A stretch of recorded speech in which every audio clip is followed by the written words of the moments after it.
Ciro. Assalamualaikum warahmatullahi wabarakatuh. Saya Vera Selvi Nurlindasari, nomor absen 15 dari kelas 11 MIPA 4 akan mempresentasikan pencegahan dan penularan HIV atau AIDS. Pengertian HIV dan AIDS.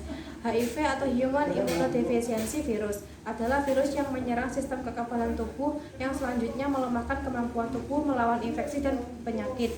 AIDS atau Acquired Immunodeficiency Syndrome adalah kondisi di mana HIV sudah pada tahap infeksi akhir.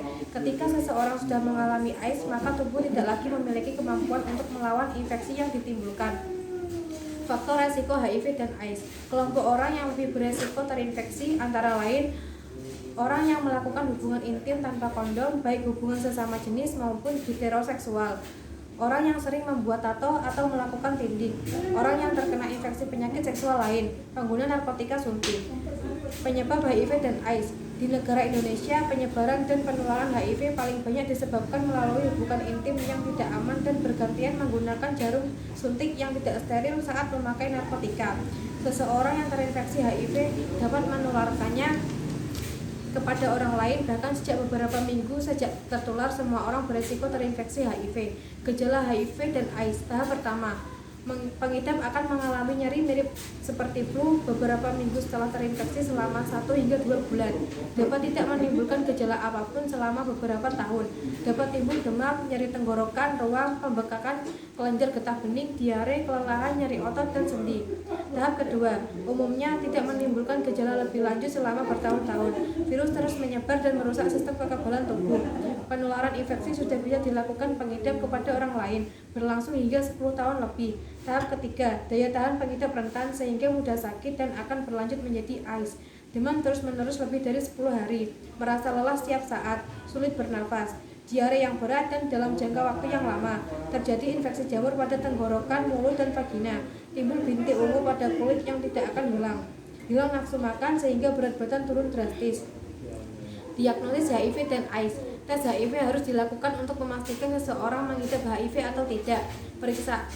Pemeriksaan yang dilakukan sebagai langkah diagnosis adalah dengan mengambil sampel darah atau urin pengidap untuk diteliti di laboratorium.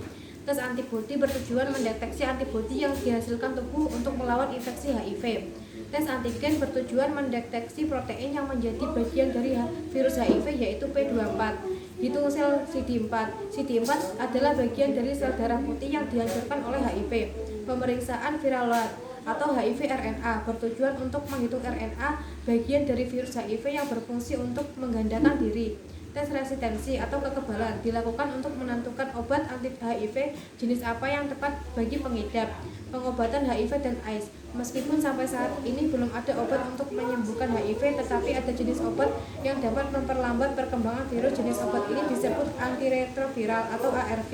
ARV bekerja dengan menghilangkan unsur yang dibutuhkan virus HIV untuk menggandakan diri dan mencegah virus HIV menghancurkan sel CD4. Jenis obat ARV memiliki berbagai varian, antara lain etravirine, levafudin, sidofudin, dan juga nevirapin. Selama mengonsumsi obat antiretroviral, dokter akan memonitor jumlah virus dan sel CD4 untuk menilai respon pengidap terhadap pengobatan.